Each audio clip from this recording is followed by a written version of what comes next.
Hello, everyone. We were having technical difficulties there at the beginning. Sorry about that. My name is Becky Blaylock, and I'm your host today for episode number 22, I believe, of Freedom Matters Live. Welcome. We are so excited to be interviewing Aaron Sorrells today. He's running for Lieutenant Governor, and I'm going to try to play this video again that I was having difficulties with because it's so good. So give me a minute while I share my screen. Sharing. And here we go.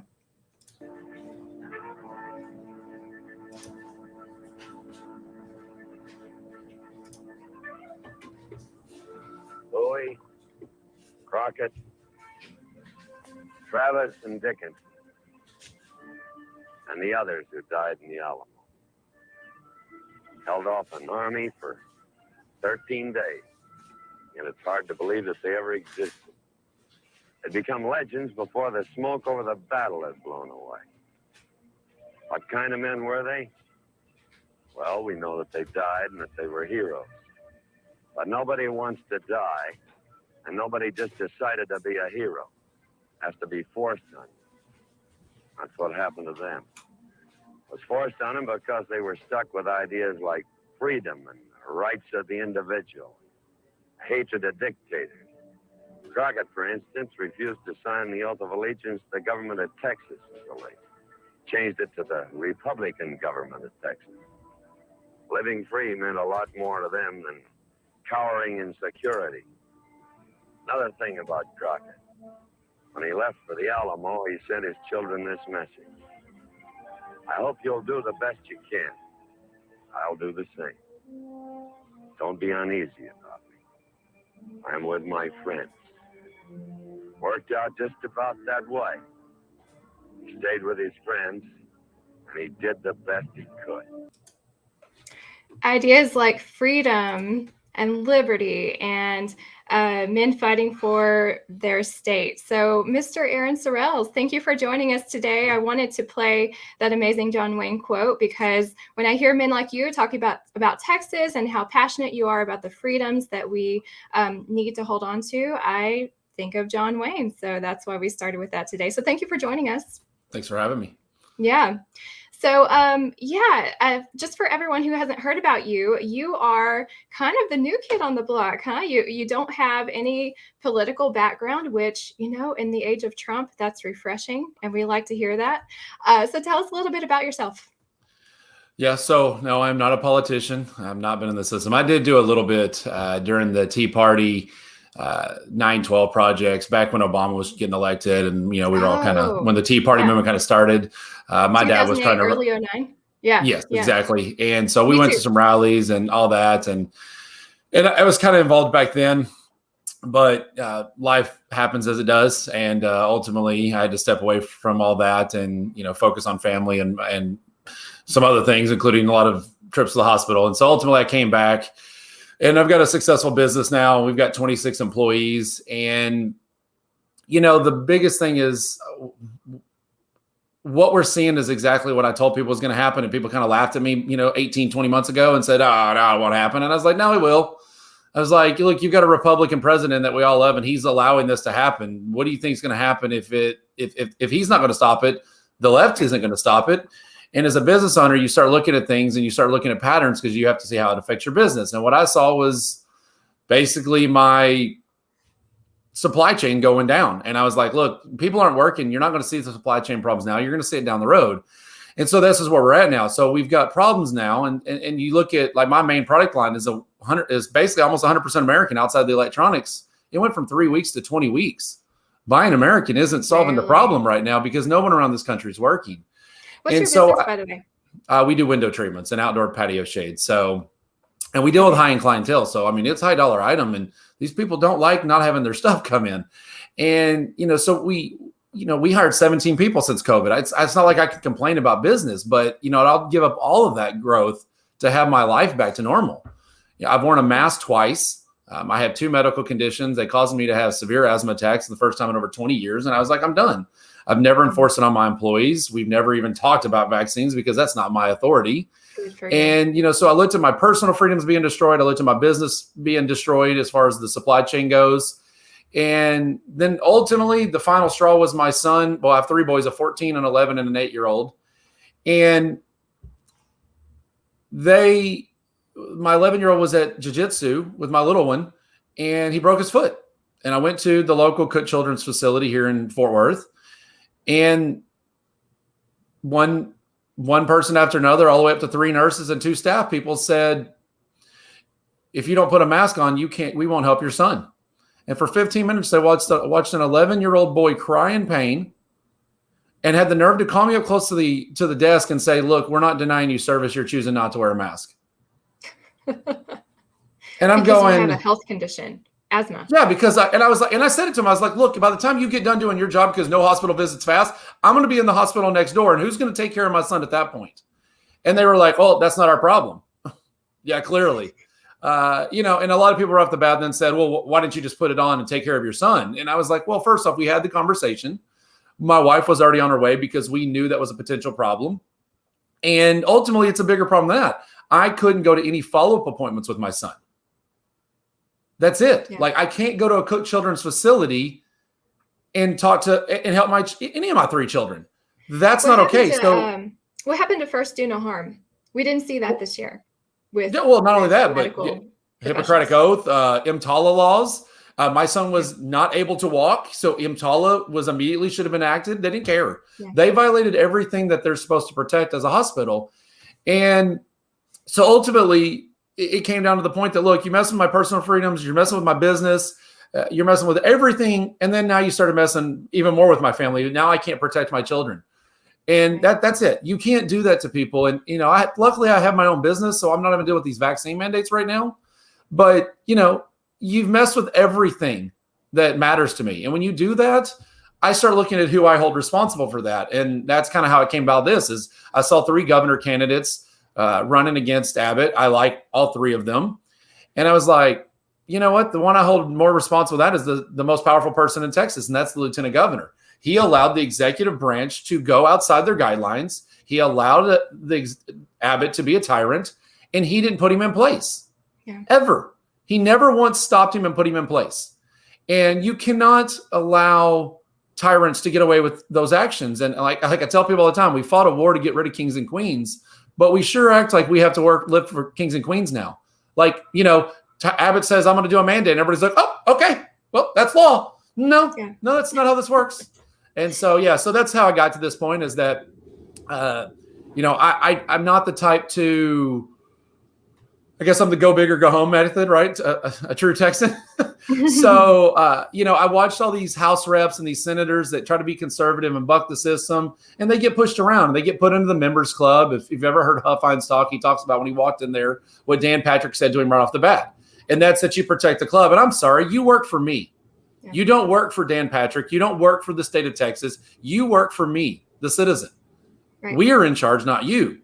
And our government has taken that away from us. They've educated for the last 60 plus years that we don't have power, that they're more powerful. And everybody just says, well, I'm one person. What can I do about it? Well, this one person's trying to find out what you can do about it.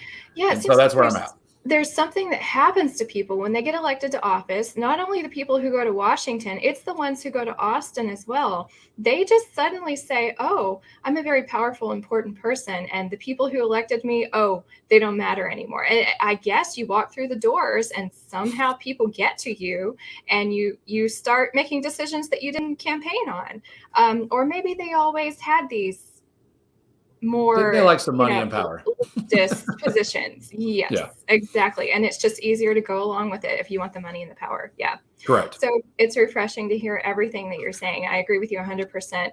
When COVID happened, that was what sort of launched our group into the political spectrum. I like you, I got involved with politics when Obama was elected with the Tea Party. I loved it. It was great. But you have a life to live, and I've gone, through the past few years living my life and not really getting active in politics. I did work on the Ted Cruz campaign in 2012, which, by the way, when we're talking about Dan Patrick, it kind of brings me back to that time period, because if you remember, David Dewhurst was running against Cruz. when he Correct. was first running for Texas senator. And I remember Dan Patrick was so on board with David Dewhurst, even though he was the biggest rhino you could imagine. He was just in the good old boys club and wasn't really a fighter.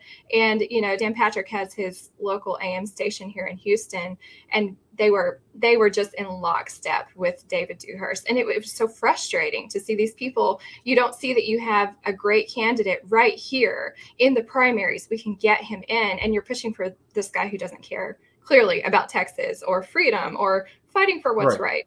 So yeah, I've been skeptical of Dan Patrick ever since all of that took place. And, since he's been in Austin, I guess I'm okay with some of the stuff he's done. But to be honest with you, I'd love to hear more from you on the things that you are unhappy with him about, because, it's hard to pay attention to everything that they're doing out there. So what are some things that you would do differently or that you would change that he's put in place?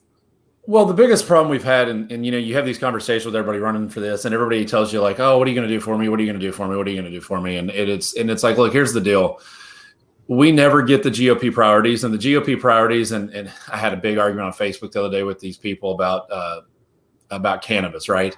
And she's like, "Whose pocket are you in?" And I'm like, "Well, clearly you want me in your pocket." And I was like, look, here's the deal. My job is to take care of what the people of Texas, the GOP, since I'm running as a Republican, what they ask for.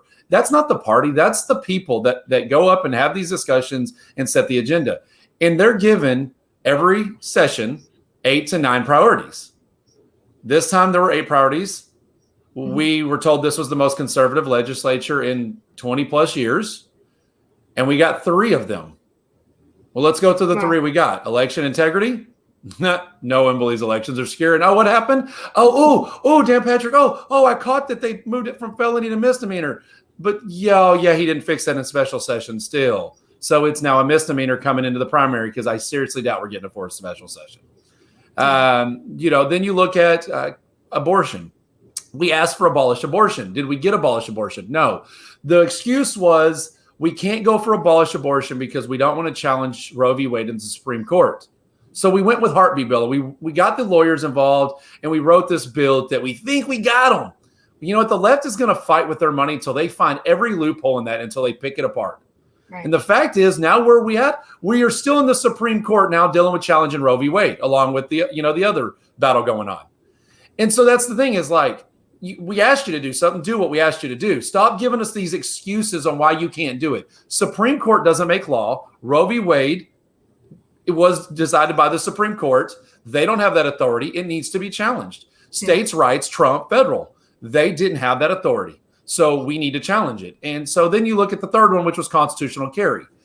It's not constitutional. It's permitless. And Dan Patrick is in the pockets of Houston Police Union. He's also in the pockets of the Dallas Police Union. And they didn't want constitutional carry.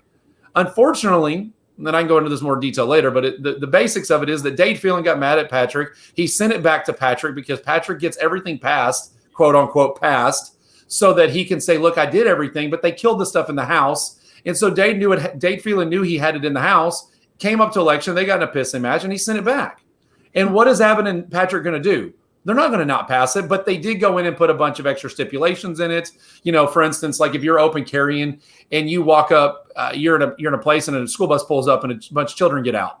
Mm-hmm. You're now in violation of constitutional carry. Well, then That's not constitutional. And so that's the problem is, and then the fact goes right there, right? You wrote a bill called constitutional carry, yet it has 17 violations or whatever it is. I've heard multiple different versions of that. But the fact is then it's not constitutional.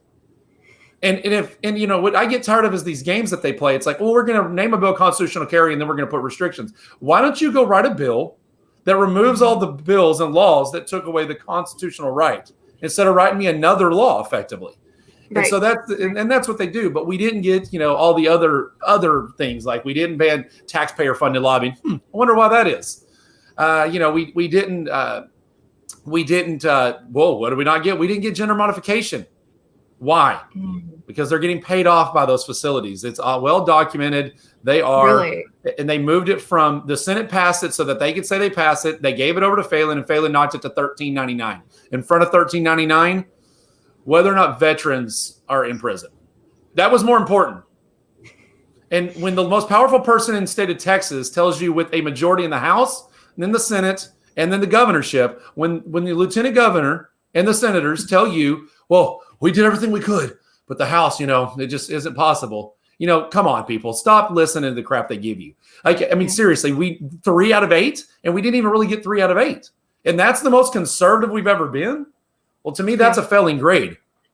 And, so that's what I look at. We never got property tax. I think actually this session, property tax wasn't even on there. I think because the people of Texas realized they're not even going to waste time asking for it because they're not going to do it. I just heard Creighton basically say, well, we got big ticket items we're worried about funding the other day at the Montgomery Tea Party. Like, are you kidding me? Big ticket items? How about the fact that my house is almost doubled in price in 5 years and I didn't get to control that? And let's talk about something nobody thinks about. Everybody's all mad that the federal government's talking about unrealized tax gain. What do you think it is when your house goes up $200,000 and you paying property taxes on that? I didn't earn that profit. Yeah. So they're taxing people out of their homes, especially the lower income, lower middle class, that a lot of people have owned their homes in around Fort Worth for years. But then they come buy up every piece of land and they put it around you and they tax you out of it. And in fact, it's immoral. So these guys never really get our priorities done. They don't really care about the citizens. And I just look at it and I say, and another prime example, the border. The border is the border's wide open. I've been down there. It's a joke. The 2 million number they're giving you, that's a joke. I guarantee you the numbers that I've talked to people down there, it's going to be close to 10 million. Because it's just nonstop flow. The National Guard's down there. They're just assisting the Border Patrol taking the coyotes off the river. You go down the list, and what does the Lieutenant Governor say? He goes on Fox News and says, well, if the federal government would let me, I would go fund 9,500 National Guard to come protect the border. We can do it ourselves. We have our own Texas Guard. We can fund our own militia. The Lieutenant Governor controlling the budget could have easily gone to the senators and Dade Phelan in the House and said, look, I need a bill right now. We are going to fund our own military. We are going to fund our wall. We're going to get Abbott to declare. We're going to force Abbott's hand if he doesn't want to do it. And we're going to make him declare an emergency declaration. We're going to pull the rainy day fund. We're going to finish the freaking wall. And we're going to go defend our border and protect our citizens. But did he do it? No. Because why? Dan Patrick doesn't want to be seen. He lets Abbott take all the blame, and he hides like a snake in the grass. The only time you see Dan Patrick is when he's on Fox News trying to look good. Where was he the other day? He was out complaining about CRT, saying that the Fort Worth ISD, who she did finally resign, was passing CRT, but he had banned it. Well, here's the trick, people. He banned SEL. He didn't ban CRT. He banned SEL. Then Abbott appointed it. Right. And then Abbott appointed his guy, and they brought in CASEL. Guess what's in CASEL? Oh, yeah, CRT again. So, did we ban it?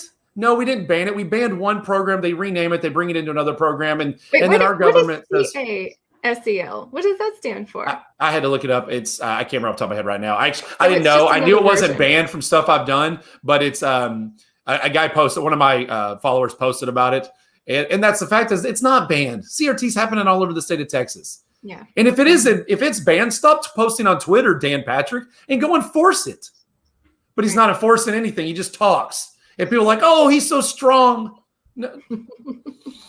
Yeah, he's a good talker. That's for sure. So let's go back to the border a little bit. I love your stance on that. Have you heard Weston Martinez? He's running for land commissioner, and we just interviewed him the other day. Have you heard his idea? It's so creative. He wants to take the Rio Grande and make it deeper and wider, I think just a little bit wider, and create sort of a canal like the Panama Canal, right? And he wants to have stations, ports along the river. And, obviously that would bring so much commerce to Texas, and it would stop people from crossing the river who are just walking across at this point. What do you think about that? Yeah, actually, I know Weston quite well. We've spoke together multiple times, and awesome. We talk. So I like his idea. The fact is we need to do something, and we need to make it a lot harder, no matter what it is. And you can combine that. There's ideas. So Abbott has actually been presented with an idea. It was going to cost $25 million to cover 17 miles. And that's actually where Kenny County and all this fight is going on right now. If anybody's paying attention to the deputizing some of the militia and stuff that are down there. I was actually at the commissioner's court when that happened. And let's just say I went out that night in body armor and an AR, and very interesting to say the least. There's no protection down there. But he was approached with the idea to basically do stuff they've done overseas. And that's to go in, take high-powered water cannons, put them on boats, and go through the water and churn the river. and make it where it's basically impassable. And you set up guard towers and other things to support the boats and make sure they're safe. But effectively, you just turn the river. It's safe basically for everybody. It just makes it where they can't cross. But there's also a problem in that Mexico's not filling up the Rio Grande. They haven't filled up the water in forever. Yep. And so they're behind on doing their job. And if the water level was higher, they couldn't cross like they're doing right now. It would be a lot harder. So, this is all a game. And yeah, I mean, Weston's idea works. You combine it with those ideas of turning the river and using the boats that we have and just adding a water cannon on them. I mean, there are solutions to this problem. You have to be willing to do it. Right. And the fact is they're not willing to do it. They Abbott and Patrick blame the federal government for all of our problems. And, I'm tired of watching my state sovereignty be taken away and my leadership kowtow to the federal government and then looking to see what DeSantis does and go, oh, we better do that. It's popular. We're always behind, aren't we? Yeah, we are. It's disgusting. It's so frustrating. I just wish we could take DeSantis out of Florida and bring him over here to Texas, import him. Yeah. So I'm just looking at my notes here. I wanted to talk a little bit about election integrity. This is something on your website. You strongly support voter ID verification, purging the Texas voter rolls of non-citizens. What do you think about the going back to the paper ballots? I've heard both sides of that. Like, hey, we can't go back that far. But some people say, just get rid of these systems because they're so easy to tap into. I don't know how much you've researched that or what you could really do about it. But what are your ideas on that? Okay, so yes, paper ballots. I would like to see actually a more solid thing than just paper. There are systems out there where you could take the paper, you can have it distribute to a backup like small like balls. Like there's ways of doing things where you have like a double verification. You can do like some of the countries do where people dip their finger in it, dip their finger in the ink, and it lasts for like a week on that one finger so that you can't walk to another station because you have to show your hand along with voter ID and all those things. Like there's plenty of ideas out there. But the funny thing about all this is, so I was originally going to school to be a programmer, and I've done computers my whole life, and any computer system is hackable. When they tell you, oh, it's local network, bull. It's local network, which means it's connected to a network. And if you go in there and you tap into it and you provide any virus or you hack it, whatever you want to, whatever terminology you want to use, and you get in, you can convert those networks to do what they need to do. They have to transmit because the way they're designed at some point, all you got to do is get it to go through the thing. And that was the point, is that they are. But the fact is the amount of money we spend on these electronic voting machines, the amount, how many people we could pay for election night to just sit there and count? I bet you we could turn it pretty freaking fast, and we'd probably save money. Yeah, I mean, that's the thing. Right. But here's the other thing that people don't realize. There's a couple of problems, and I've tried to tell everybody that I've dealt with in these counties to look at it this way. First off, the counties do not have to follow what the SOS says. They don't have to use these electronic voting machines. They can use paper. Okay. But everybody's like, oh, well, we're told by the state to do it. I don't care what the state says. It's your county. You do what you want to do. The next thing is, what did we all look at every year? We always wait for Florida to come through. And what is it? Miami-Dade and Broward County, right? You're always waiting for those counties to come in. And we're always like, oh my gosh, what happens on presidential elections? And so what they do is they wait to the very end, and then they basically try to see how much they can cheat. I've been telling everybody, I'm like, look, get your election people in all the counties outside the 5 big counties in Texas to hold your votes.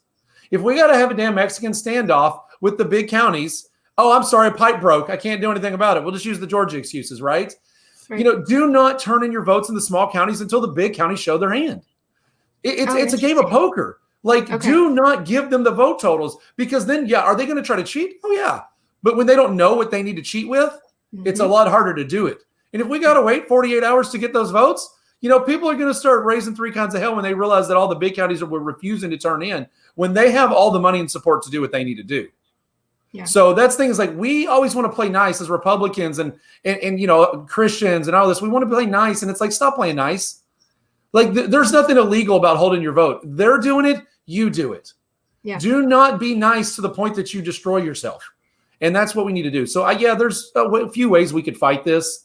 The question is, do we have people in those positions, with the ability to do that will do it and stand up? Because, I mean, it's not easy. These guys come after you hard. I mean, I've already been trying to get run off multiple times. I mean, this is not I run a business, and building a business is hard. Politics makes running a business look like cakewalk. I mean, these people do not like when you mess with their system. And that's so, yeah, I mean, we've got to do it because the elections have to be secure. Yeah. And we see that even with Republican elected officials. We'll ask for, an audit of the rolls, or, hey, will you investigate Harris County and Fort Bend County? Because there was so much voter fraud in 2020 that we saw. And, what we hear in our Freedom Matters group, people will go to these voter integrity events with the Republican leader, at the helm of it. And whenever they talk about doing an audit, they just brush it off and say, you know what, we're just going to look to the future. We're going to look to 2022.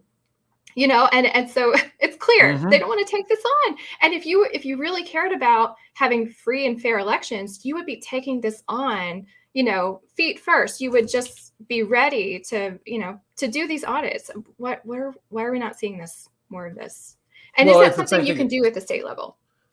Yeah, you can do it. You can fund it. You can create a program for it. You can make sure that I would say that we need to regularly do forensic audits. I mean, it's the way I explain it to everybody is this.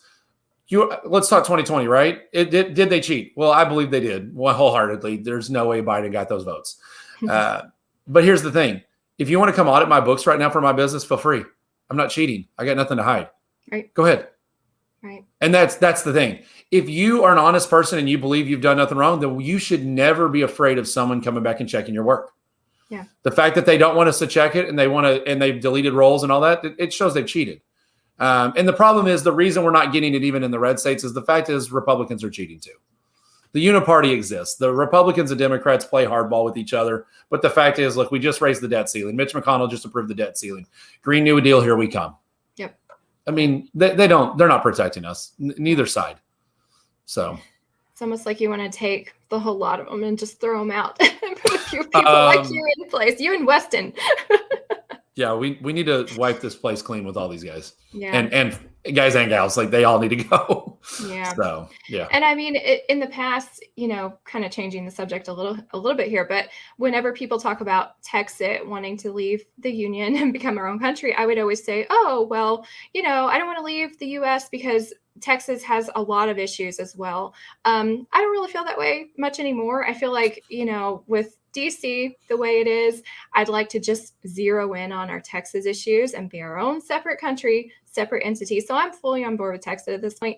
But it still is true that we have so many issues in Austin as well. Is that something that you're looking forward to taking on, or is it a little bit daunting? What, Texas? Yeah. Well, Texas issues. I would like to know how you feel about Texas. Oh, well, I mean, so I am part of the Texas National Movement. I had joined it. I was actually back in it when he was a lot smaller. Obviously, He's now my competition. Sorry to bring that up. Yeah, it's fine. I'm not scared of it. We love Daniel. He's good too. Y'all are both awesome. So, I actually reached out to Daniel for 2 months before he got in this, and I was like, "Look, I'm a member. Like, why don't we just team up?" And I'm already in the and he didn't reach out to me, so here we are, right? But the thing is, here's my thing on Texas. So I've always been for the idea of secession, but I think secession needs to be looked at different than the way Daniel looks at it. And the way I kind of look at Texas, the way he talks about it, and the way a lot of people are talking about it is like, well, I can't fix the problem in the federal government, so I'm going to take my football and go home. And, here's the thing. I don't want to trade the tyrants in Austin for the tyrants in DC. And right now I've got tyrants in Austin. So do you want those guys in charge of your life? No, I don't think so. We're going to have the same problem. And those guys aren't going to do it. So you can't even really have a Texas until you change out the leadership in Texas to get people that are going to actually fight. Because here's the thing. If Texas pulls out its own, the U.S. has like 15 to 30 days to survive without our pipeline access. You think they're going to take that easily? You're going to murder a whole lot of people in the name of secession. Yeah. And if you're going to do that, you better be ready for the consequences on your own soul of what you're about to do. Because the fact is, what we really need to do is we need to not take our football and go home. We need to go kick all the blue states out of the United States, and we need to do what we need to do. And that would require, if you're going to really do Texas, you need to take the whole central part of the United States. All the other conservative states go right up the center, take the ones to the left, the ones to the right, find the few extra ones that want to join in, and no-fly zone the left, the East Coast, and the West Coast, and say, have fun, boys and girls. And then you need to do it in the winter, and you cut their pipeline access and say, freeze. I mean, so let's be serious, right? Yeah, I've thought of it, but I don't like that concept of look at Brexit. I mean, it's not. Look at the hell that is, and they literally did have a contract. Like they joined the union, right? It's a little bit different than us. But then you get into the people that say, "Oh, you can't do Texas because the way the paperwork is written." Then you got the people that say, "Oh, Texas because it's a union. We have this," and it's like, whatever. Here's the point: it's a contract. I'm a business owner. You violated the Constitution. You didn't do your job. You violated the contract. I can pull out anytime I want. Right. And so, yeah, I mean, can we do it? Yes, but it's real easy to have that. Hey, I'm ready to do it, and let's go pull out. There's some major consequences that are going to happen, and we're effectively creating civil war at that point. So, it's really not a Texas because there's going to be states that want to go with Texas when that happens. And the fact is we need to focus on pushing the blue guys out and telling DC to shove it and take our power back and kind of, the America First candidate. I tell people I'm Texas first and America can come along for the ride. So, I want to fix Texas. I want to change out the leadership, and we can tell the United States government to stick it where the sun don't shine for all, I mean, that's really what we can do. And then if they keep pushing it from there, other states will see that what's going on. And then we say, look, let's come on, boys, let's go. Yeah. And then do what you got to do. Because at that point, we're going to, myself and, Alan or Don or Chad, if we push that fight, federal government's going to come after us regardless if we're seceding.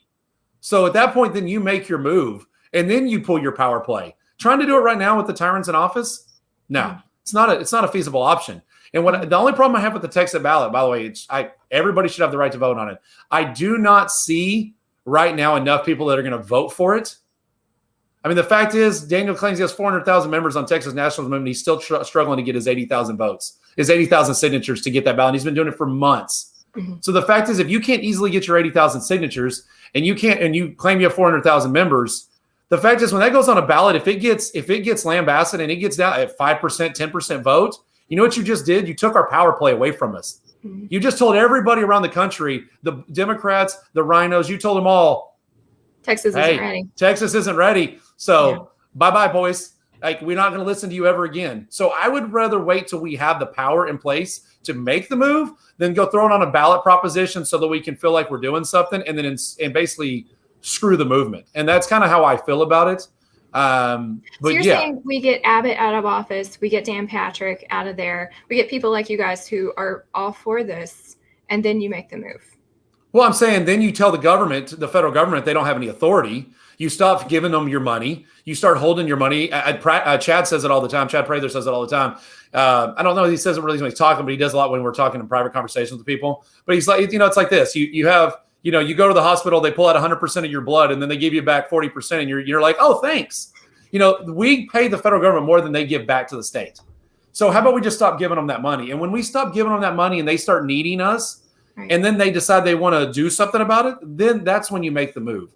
You don't do it when you're in a weak position. And right now we're in a weak position. Yeah. So we need to be strategic about it and not just be like, yay, we're going to go secede. Like, it's real fun to talk. It's a whole nother thing to take a serious conversation about what that's going to do to everybody's lives. Well, I mean, it's not an easy thing to do. And it's fun to talk about, but reality is a different story. And when we get the right structure in there, yes, by all means, if we need to do it, then we'll do it. I love the idea of taking the Midwestern states with us because it makes total sense, right? It's not just Texas that wants to leave. We're at a point in this country where we're so divided. I mean, the states could not be more different. I don't feel like I'm even in the same country as California and New York. So why not? Why don't we just say, hey guys, it's not working out. Let's initiate the divorce papers here. Right. Yeah. And exactly. People have been talking about that for a while now. Yeah. Yeah. So it makes total sense. Well, Aaron, let's see. Let me look at my other. So my other question was state sovereignty. You did kind of cover that just now. You say federal interference in the Texas way of life should be resisted in every possible way. You said you'll work to eliminate accepting federal money with strings attached. That is a big deal because it feels like we do. We take a lot of money and then we have to turn around and do what they tell us to do. Well, back to like I was saying, like the way it says Mingo, we actually pay more than we get back. So the fact is, when you start giving me money back, it's like, oh, thanks. I don't need strings. You owed me that money anyway. Yeah, it was nice. So, and I will add one thing to the state sovereignty. The other thing that we really need, if we could pull it off, and this is harder because it's U.S. wide, it's the whole country, but we really need to look at repealing the 17th Amendment. The fact that we allow the senators to be elected by the people instead of being elected by the House, the Congress of the state, that was a bad decision. When we did that, we took the power play away from the states again there, and we basically created two houses. The reason the senators were not to be elected by the people is that if the senators did not protect the state's sovereignty and they did not protect the state's rights, then the state government could recall them at any time and replace them. And so we should be removing the 17th Amendment. Brand new for me. 17th Amendment. Okay, so this says that, was this a change? Like previously the states elected their senators that they sent to Washington. So they didn't elect. The 17th Amendment changed it. The state didn't elect them. So the House would basically pick them. Okay. Right. They would pick the two senators to protect the state's rights. Interesting. And so now what you've got is that the people elected. So when they put the 17th Amendment in, they took the additional power away and effectively gave it to the people. But the reason it wasn't there is that you already elect your House reps. Mm-hmm. There's no need to elect the senators too. The senators were designed, so there's two in each state. The senators were designed to be there to help protect the state's sovereignty and protect each other against, that's why there's two even in the small states, right? To make sure the big states couldn't overthrow the power of the small, of the big, small and big. They had at least a voice in the Senate. Yeah. And so now we elect them, and we should have never, that amendment needs to be repealed.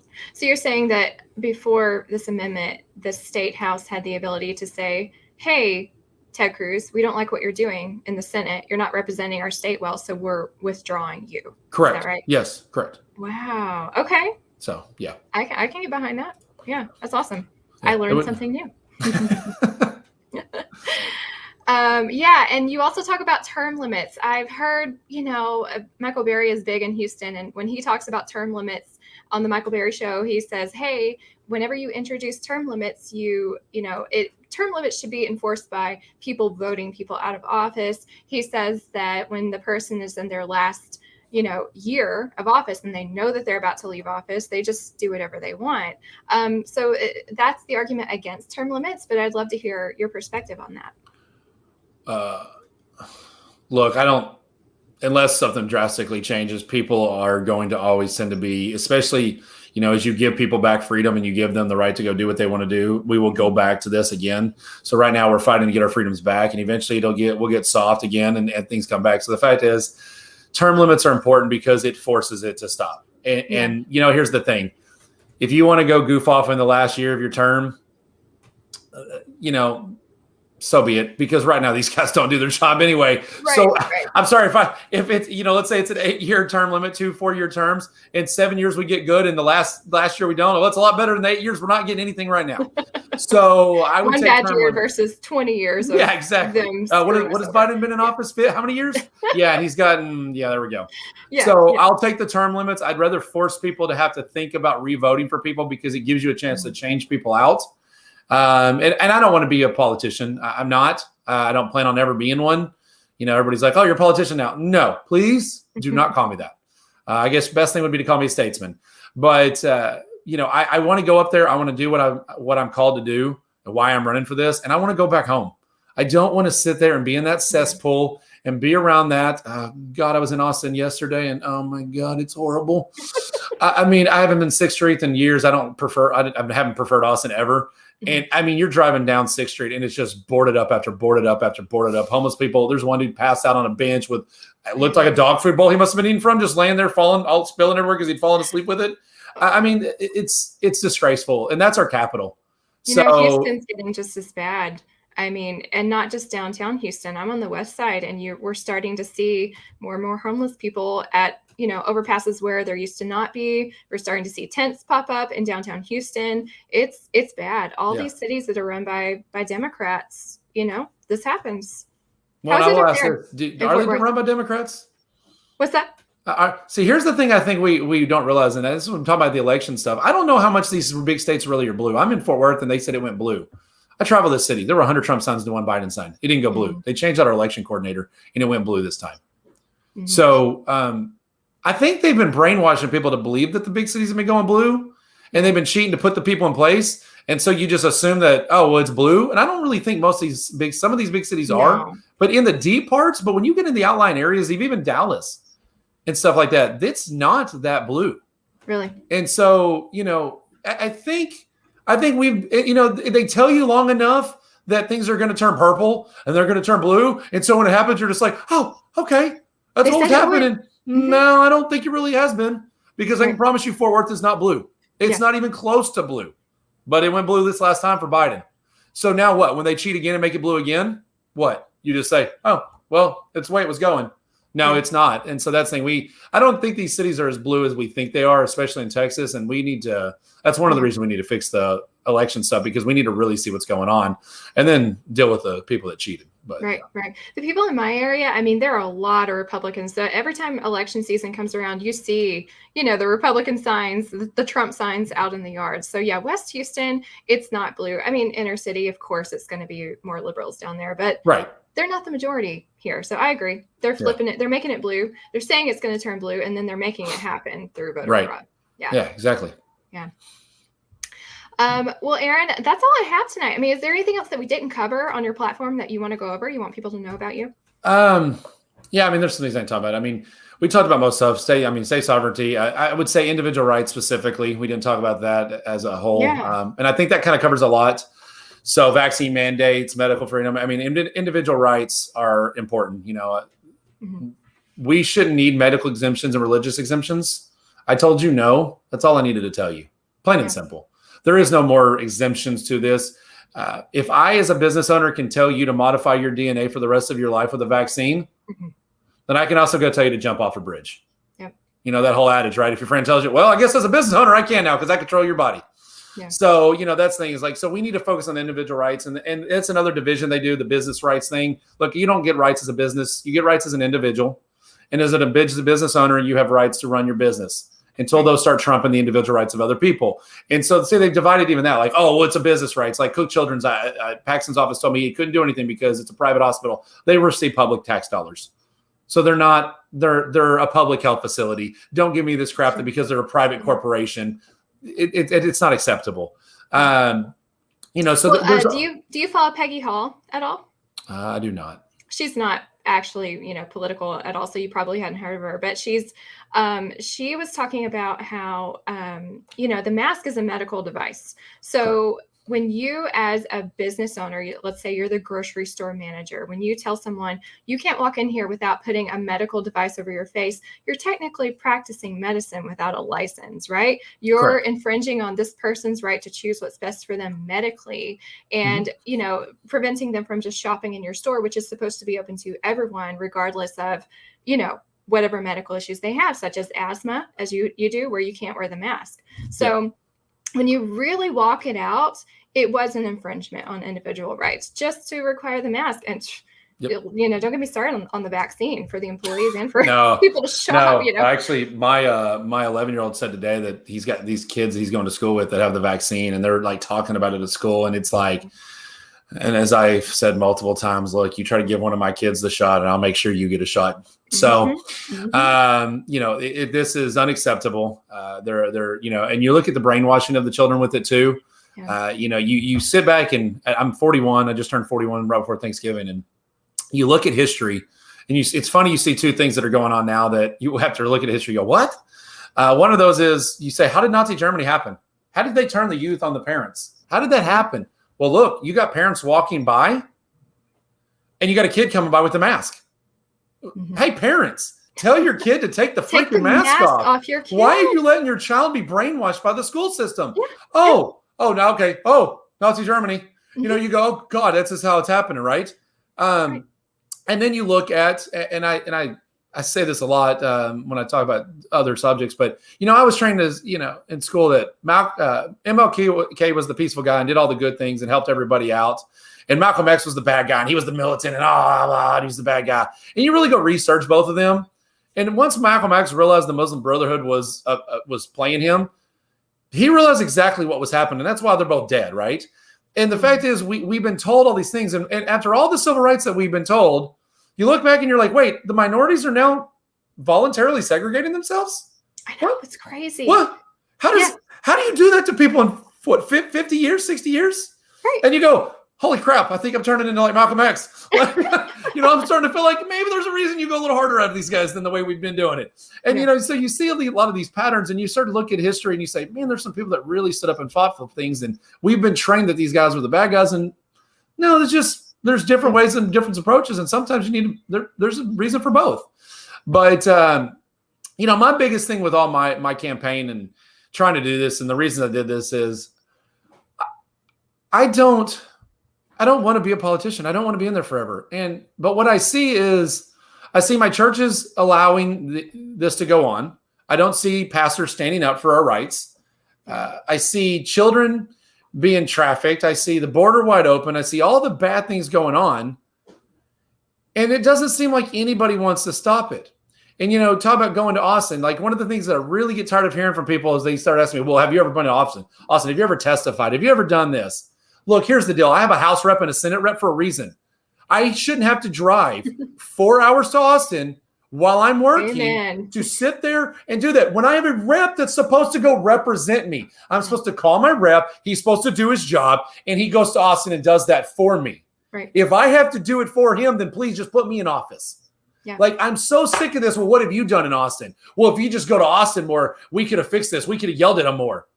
I know people that went to Austin for redistricting were there till 4 a.m. and nothing happened. They still passed the redistricting. I look at the people that are, running to get for all these family groups and all these different things and protecting children and all this. And I know they're doing good work. And there's a lot of people, but the people at the top, what I see is that in the last 7, 8, 9, 10 years, I've seen my Christian values get destroyed. I've seen my family values get destroyed. I've seen child trafficking increase. Everything you name about the family, the nuclear family is falling apart. The transgender movement is growing. Gender modifications are happening. And what I see is that no group, I don't care where you are, has done anything to help me. I've seen Band-Aid fixes, and as Republicans, what do? We get one Band-Aid fix, like right now with the Fifth Circuit Court, and we go, oh, yay! And the left comes back and attacks. And as we go, Republicans go, oh, we're good. We're going to go home. Forget voting. Forget standing up for our rights. And I can't take it anymore. I'm tired of watching people let my life get destroyed, watching my family's lives get destroyed, watching my employees' lives get destroyed, because no one actually wants to go up there and die on the sword. No one wants to be the bad guy. The first thing my wife told me was, why are you doing this? Nobody likes you. And it's funny because the reason that is I always spoken the truth. And it cost me friends. I have damn good friends, but I also have a lot of other people that don't, because they don't like to hear the truth. Yeah. And if you don't want to hear the truth, then I'm not going to be your best friend, because I'm not afraid to tell you what I think. If you ask my opinion, I'm going to give it to you. And so the thing is, the government has people that go up there to make friends. I don't care if you're my friend. I'm going up there to fix this government and go home. If I make friends along the way, great.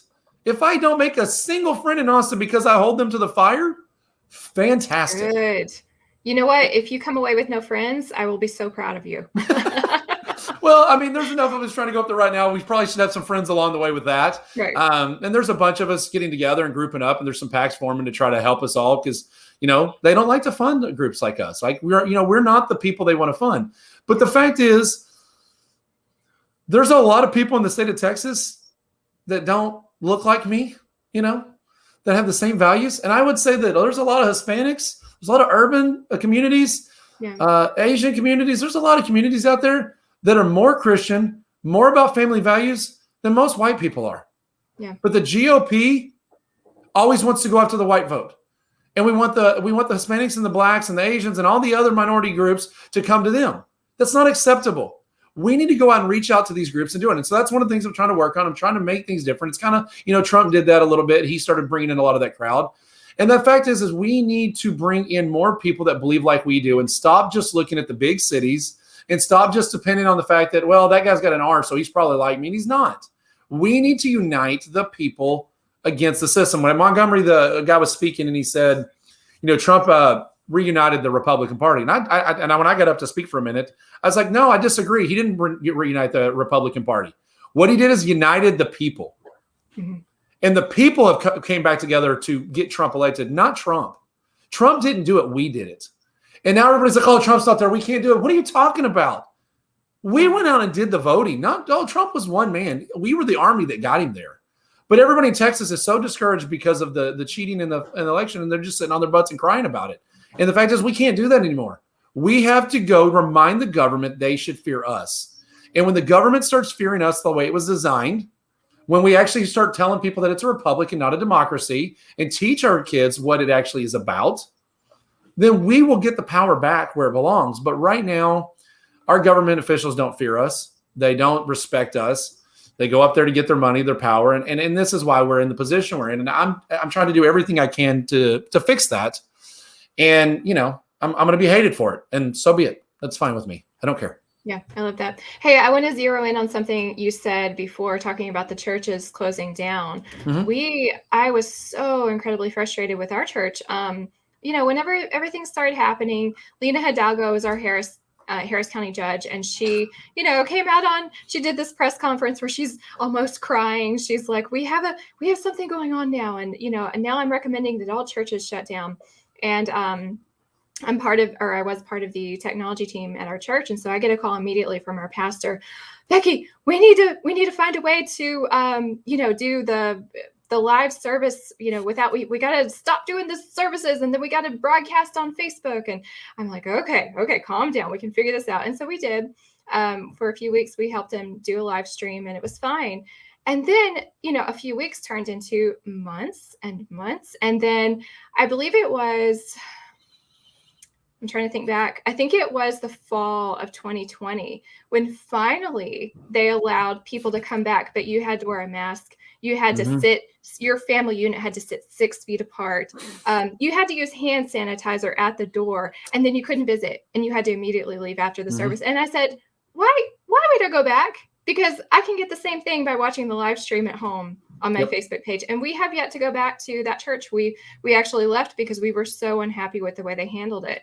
Do you see, it's so frustrating that these churches don't have a backbone. What's going to happen whenever the federal government says, oh, you're not preaching the things that we agree with, so you're not going to get tax exempt status unless you stop, preaching these things. It's going to happen. It's going to happen. Look, and that's one of the reasons too with the property taxes need to go, because when you remove the property taxes and you take a lot of these tax things away that are in the state of Texas, it'll pull that excuse off.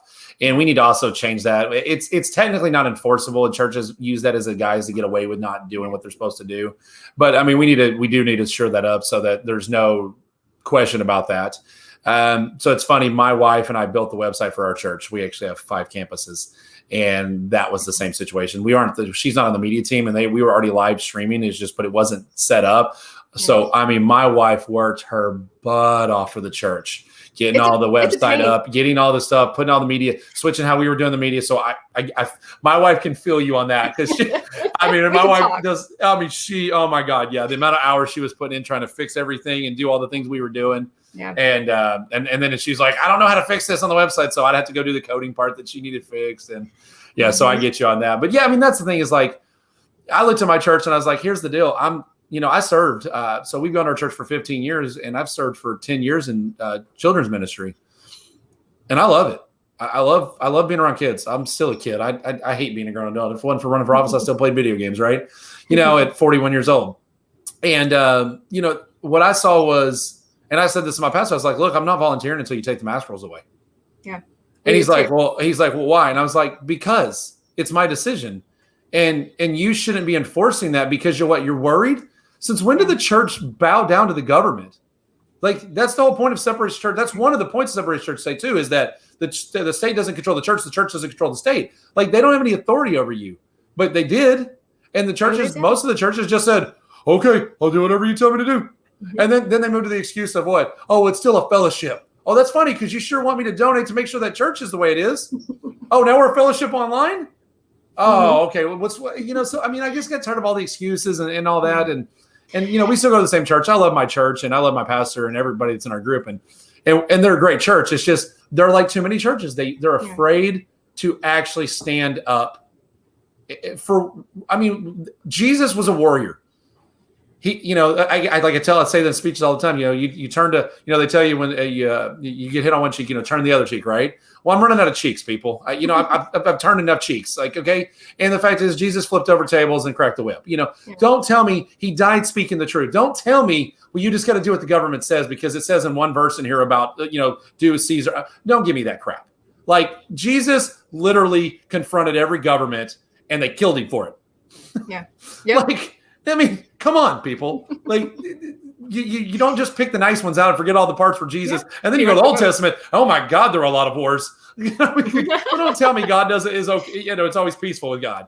So I mean, it's it's frustrating. And I want to add to that. It's also this insidious creep within the church of this idea of collectivism. The idea that in order to be a good Christian, you have to buy into the concept that you can't make personal decisions for the individual. Every decision you make for your life has to be for your neighbor or the community. And that sounds great, but in practice, what does that lead to? It leads to me having to get a vaccine because my neighbor says that they want me to. And that's not what our country was ever founded on, right? Individual rights, the right to choose what's best for your life. And then I will choose to donate to a charity, and I will, out of the goodness of my heart and out of my own Christian spirit, decide, yes, I'm going to be, benevolent to my neighbors. So it frustrates me that so many churches have bought the lie, and it's a progressive. I think it's a progressive agenda almost to infiltrate our churches, and we're seeing it. 100% agree. Yeah, we're seeing it in these churches, especially in the cities. And even real quick line about that, right? It goes God, family, country. I protect my family before I worry about the country. Right. It doesn't go God, country, family. I don't do what the country says. I protect my family first, and then the country comes after that. Yeah. So even if you follow the order, my family is more important than the country. Yeah. So I'm going to do what's right by my family, not what's right because the government tells me to. 100%. So I mean, we don't get our things in proper order. Yeah, so I agree. Well, Aaron, I could talk to you all night. I think that we're pretty aligned on our values here as far as Texas and loving freedom and everything else. So I am so excited to see you running. Let us know what we can do to help you. I definitely want people to follow you. So let me post your website here. Sorrellsfortexas.com. Follow on Facebook, Instagram, Twitter, and Telegram. Telegram, people, you got to get on it. Yeah, actually, I'm waiting for Seth Cashel supposed to actually announce something. I think he's at a big event tonight, so he's supposed to announce it at some point today or tomorrow. So I'm about to see my Telegram channel go nuts. Oh, nice.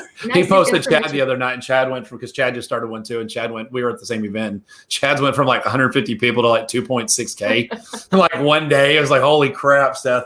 Like, you just blew his channel up. So I'm like, okay, I'm about to have a whole bunch of followers on here. Yeah. But, you think people love? I think people love and follow Seth a little bit. Yeah, just a little bit. Yeah, I'm actually speaking with him again on Monday in Kerrville. So we did a great election integrity event with him, and that was my first time hearing him speak, and it is amazing, his presentation about all of this evidence for voter fraud in 2020. If you haven't, as viewers, if you have not seen Seth Cashel speak, just look him up on YouTube. His actual presentation is on YouTube, and he's a great guy. We love him. Well, it's even worse though, because when we dress the same, we're 2 inches, about 3 inches of difference in each other. And we showed up the first event I showed up with him, we were almost identical dress, and it was like people were thinking I was Seth, and I was like, I'm not Seth. And then people were saying things to me, and I was like, I know they don't know who I am, and I think they think I'm Seth. And then Seth walked in, and oh my God, he had almost a similar jacket. It was boots and jeans. I was like, could we not look like we're Twinkies too at the same time? That's hilarious. Yeah. So thankfully at the Kerrville event, the Spring Texas event the other night, we were quite a bit different. Yeah. So anyway, but He's gonna be like, hey, can you stop coming to my events? You're stealing my thunder. So no, it's good talking with you. I appreciate it, everything. And like I said, we're all in this fight together. This has to be a movement. This can't be about one person. So this isn't just about me. It's about everybody. Yeah, so for sure. So. Well, thank you, Aaron, so much. And people go follow him and support his campaign. He needs all the help he can get, I'm sure. Thank you very much. Okay. Have a great night, Aaron. Thank you. You too. Bye-bye.